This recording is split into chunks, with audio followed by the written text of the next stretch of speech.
Okay, folks, so we have a transit occurring on the 13th, which is tomorrow. And for me, it occurs at around 4:43 a.m. So at this point in time, it's occurring in less than 12 hours.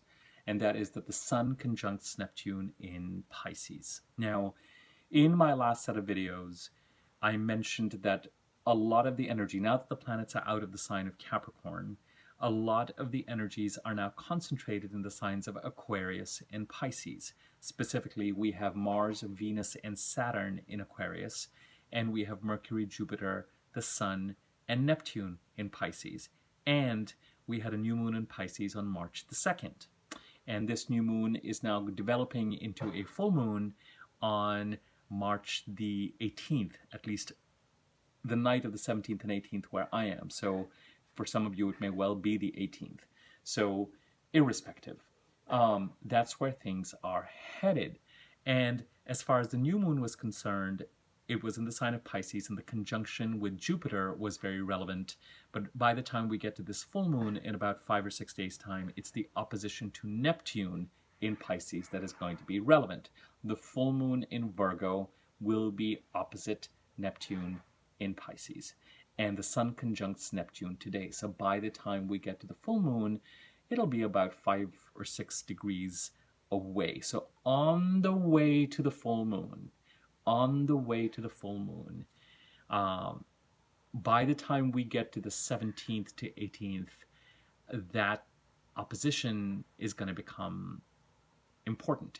Now, whenever we have two planets conjuncting each other, as I've mentioned, you really start to feel that conjunction, I would say, as those planets are about 5 degrees apart. And so it would not surprise me at all if the last 5 days, even though we just had a new moon about 7 or 8 days ago, it wouldn't surprise me if the last 5 days have felt increasingly full moony. And that's because since the full moon over the next, in about 6 days' time, is opposite Neptune, the Sun conjuncting Neptune is very much setting up that conversation. And the nature of this conjunction is such that with the full moon in Virgo in about 6 days' time opposing Neptune, there's a lot of, I'll use the word illumination of the role that Neptune has been playing in our charts for a while in the sign of Pisces.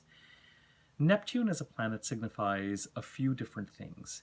In its highest form, it signifies a connection with spirit and spirituality, a connection with inspiration, a connection with our muses, a connection with music, our connection with imagination, our connection with the realm in which we go to when we get lost, when we daydream in a certain way, when we are inspired in a certain way, when we are kind of drunk on something, an idea, often an artistic or a creative idea, or an extremely spiritual idea, or a connection with spirit. It also, in its highest realms, is a great dissolver of boundaries and a great connector between us and spirit in a charitable and renunciatory manner. So if you are in a place where you're ready to abandon everything and experience that kind of, it has this kind of love-drunk quality, whether you're in love with the arts or the muses, or it is an extremely imaginative and spiritual dissolving planet. It is very much in opposition to, say, the planet Saturn, which is a very real, very grounded, very earthy, very materially results oriented. Did you get that on your resume? Did you get that project done? Did you accomplish and see results on this time-space earthy realm? With Neptune, there's nothing earthy about Neptune. It is all connected to imaginary realms in their highest, and in their lower form, in their more challenging form, in a sense you could say that Neptune signifies loss. The loss of our consciousness of being present because we disappear into an imaginary land. Things like photography or images or camera work or lighting, mirage like, this connection with where we see something. And I'm not talking about epiphany as in brain expansion and getting something and understanding something. I'm really talking about epiphanies and ideas that are much more creative, this sort of connection to the muses kind of idea, and then we get them, and what is that realm where we go or disappear to collect that information or see these visions or hear the music or whatever it is. Similarly, what is that realm that we disappear in, that so many mystics and people who go off into monasteries, right, that they experience this kind of bliss of connection with spirit, and more often than not experience it by renouncing a certain set of material dependencies and material goals. And so the loss is part of Neptune because it could be a loss of connection with sort of 3D reality. It can be a physical loss or a loss of something material. And often this loss, and the purpose of this loss, of course, and I always say this with Neptune, is to connect you with the idea that nothing and nobody is yours. You came in to this planet on your own, and you're going to leave on your own, and a lot of the things that you're likely going to get attached to, at some point, they're just not going to be yours. Now, it's always really hard when you attach to certain things to lose them to what seems to us before our time. It's one thing to pass on to the other realm and lose things in the process. That seems natural to us, but losing things before then, especially when we feel like they are ours, is a much more complicated and emotional and challenging process, often a necessary spiritual process, a necessary spiritual process. It connects you to what is real, it connects you to spirit, it connects you to you. You realize that you really haven't lost anything. And then with Jupiter in the mix in Pisces these days, the question, of course, is with any ending that is occurring in the sign of Pisces, what is it opening up? And are you sort of chasing the past or what you were attached to, or are you building towards the future? Which way is your gaze? And in Neptune's case, sometimes this loss is accomplished in the lower kind of vibrations through theft or trespassing or deception or gaslighting or deception. Let's just use that word. When I was thinking, there's someone else on YouTube who's not an astrologer that I follow and look at who used the word trespass. And as you know, sometimes when I'm thinking about these videos, I wait for words, etc., to drop. So I'm going to use that as a, I don't know what I'm going to use to title this video. I might title it Loss. I don't know. With that aspect of Neptune covered, both those realms, the creative, the numinous, the inspired, the spiritual, the renunciatory, the embracing and charitable, the compassionate, the along with the deceptive and the trespassing and the gaslighting. Let's now talk about the Sun conjuncting Neptune. When the Sun conjuncts a planet that is far away from us, like Neptune or Jupiter or Saturn or Pluto, but especially Neptune, which is, after Neptune, there's Pluto. You're really having a two-way dialogue. With the Sun, illumination becomes really important. And as I've mentioned to you before, whenever planets are conjunct to the Sun and therefore combust, it's a kind of a cleanse. Now, when you're looking at personal planets like Mercury and Venus and Mars, it really is kind of cleansing. It's like the personal planet that emerges from this conjunction emerges with a new set of downloads and a new set of priorities and a new set of values, or a new configuration to continue on until the next conjunction with the Sun. The Sun is there's something very intuitive about this lunation and this conjunction. Because in the sign of Pisces, Mercury's in Pisces, and Mercury's debilitated in, is not strong in Pisces.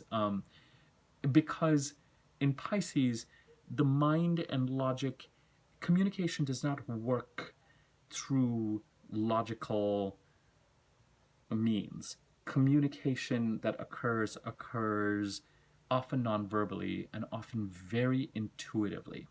And as we're heading to a full moon, that intuitive emotional awareness is going to, over the next 6-7 days, be at its peak. And as we head towards that full moon, Mercury and Jupiter are going to come closer and closer together. So there's something about whatever it is that is being illuminated, unveiled over the next week or so that may be challenging, but is also feeding into a new beginning or a new configuration in this area of the chart where Pisces sits for you. What house does Pisces occupy? What does that house stand for? That's where a lot of this activity is happening. As I've mentioned in my last few videos, especially any video that has had to do with Pisces, and I'm thinking particularly of the new moon in Pisces video I did last, it's very likely that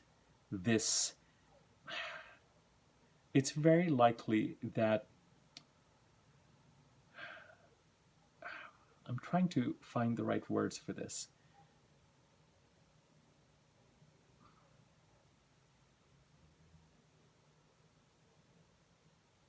It's very likely that some of what is being illuminated might even go back thematically as far back as 2014, 15, 16, when we had the eclipses of release in Pisces with Neptune already present. And I think at that time even Chiron present. I can't be sure.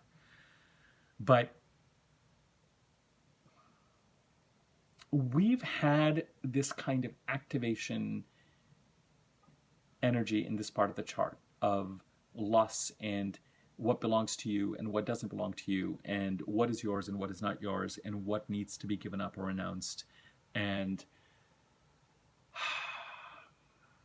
operating for a while. And I remember, I think that at least into 2018, 19, 20, the dates might be slightly off, we had Mercury retrograde in water signs and in Pisces too. There's been a lot of activation around this part of the chart and this theme. And in fact, this part of the chart remains under a certain amount of stress even over the next 3 years, because Saturn is going to come into Pisces in March 2023. And that really is going to be consequence time. So a lot of the stuff that's been brewing since 2014, 15, 16 is going to bear fruit in 2023, 24, 25. And that doesn't discount some of what we're experiencing now. Certainly Jupiter's presence in any part of the chart cannot be discounted. So between now and May, and then in November, December, there is the ending of a 12-year cycle and the start of a 12-year cycle. There is an auspicious new beginning occurring, but remember, an auspicious new beginning is a new configuration that can emphasize initially on the ending. And as we deal with the conjunction tomorrow, it would not surprise me if over the past 4 or 5 days, with the sun coming closer and closer to Neptune, there's been some illumination around Neptunian themes. It could be something creative. It could be something spiritual. It could be something deceptive. It could be something to do with loss. It could be something to do with trespassing. And over the past 5 days, an intuitive knowing, an intuitive clarity with the sun. You know, we've got 2 highly intuitive planets getting together. The sun is our soul. It operates at a totally subconscious level. And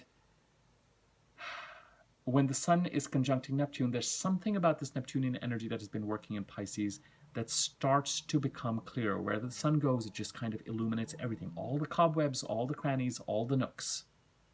And as we move towards the moon opposing this 5, 6, 7 days from now, 8 days from now, what is today, the 13th, around the 18th, 5 days from now, there can be a confrontation, a pushing things into the limelight, a grappling with these themes that have been brewing since 2014, 15, 16. Perhaps for some of us it goes back that far, whether we realize it or not. For some of it, maybe that it was something that was starting to activate and become more present in our consciousness since 2018, 2017, 2018. Irrespective, that arc and having the illumination, and not only does the sun illuminate Neptune, but with this conjunction, this annual conjunction, Neptune also shares information with the sun and then is reset by the sun. So what does all this mean? I am less concerned by anyone who is experiencing creative epiphanies or is being talked to by the muses or is listening to the music of the spheres or has chosen to go off and join a monastery. I am much more concerned with anyone who is feeling like they are dealing with themes of entrapment or shady business or murky business. Anything that is moving towards ending under the auspices of the Sun conjunction Neptune and the full moon in Virgo on the 17th, 18th, it's very likely that it has some roots in some murky business and some shady business and some behind-the-scenes business. But anything that is ending at that point in time, there's something really fated and sort of a gate opening about that ending. It propels you into the future. It's a cleanse. And when the sun conjuncts a planet, there's a cleanse that occurs. There's an illumination that occurs, and there's a cleanse that occurs. And with this cleanse, what I would say is if you feel like you need to get into some sort of investigative action, some communication around it, some clarifying, because sometimes through the act of intuitive awareness, and this would be very true of Piscean themes, we may not actually accurately be able to pinpoint what has actually gone on or going on or happening or not happening. And therefore, at that point, the act of communication and asking questions can become helpful. Sometimes it's just helpful because in asking the question, you might get a response that only confirms that you're somehow being trespassed on or gaslit, because the response is such that it could be saying, I'm so concerned about your well-being. Why are you asking this question? You seem so stressed. Are you okay? When people don't answer your question and start to deflect it as if you're going crazy, I mean, that's the definition of gaslighting, right, in and of itself. And that with Mercury in Pisces, it could be that if you ask a direct question, you don't get a direct answer. But in that illumination, it gives you something to move towards. So I would be, it's possible that for some people, the kind of theme of deception is new and present, but I think that it's probably been going on for a while. And if things have been feeling full moony and uncomfortable for about 5 or 6 days, I would say that they might get even more so over the next coming week. As we head towards the full moon, the wave is going to want to crash to the shore. You might get busier, things might become more emotional, there might be more confrontation, there might be more illumination. Some of us may be pushed into the limelight in a good way or in a challenging way. Whatever it is, things might come to an end, things might come to fruition. Some of you might get contracts to sign. Some of you might get jobs. Some of you, another important thing, the week before and after March the 15th is a very important weeks in relationship to the eclipse in Scorpio on May the 15th. And there is a connection between what is going on in the sign of Pisces and the sign of Scorpio, a kind of support towards this release. You know, I'm going to develop this more when I do my full moon video.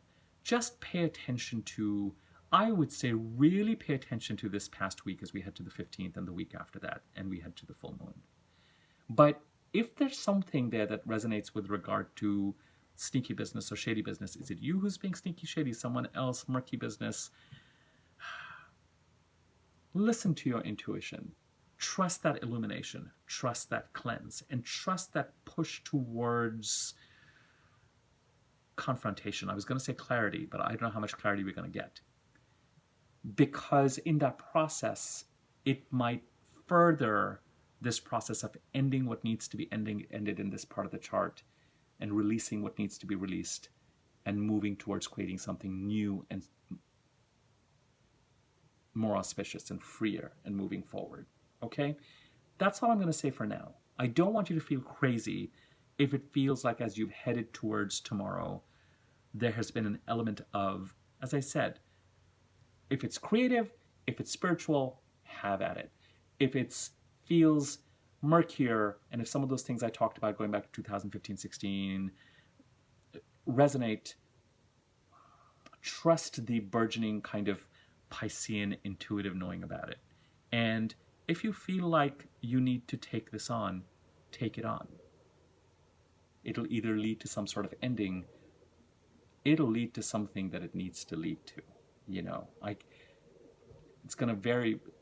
For some people, it might just be that you get a certain amount of aha clarity around what has occurred, and you just want to leave it there. That's all you need to know. Because whatever needed to happen or happened may have already happened in the past. It could be that our senses and our intuition are just catching up to, you know how when someone picks your wallet or something like that, it's that feeling of recognition, that intuitive knowing that comes after the fact.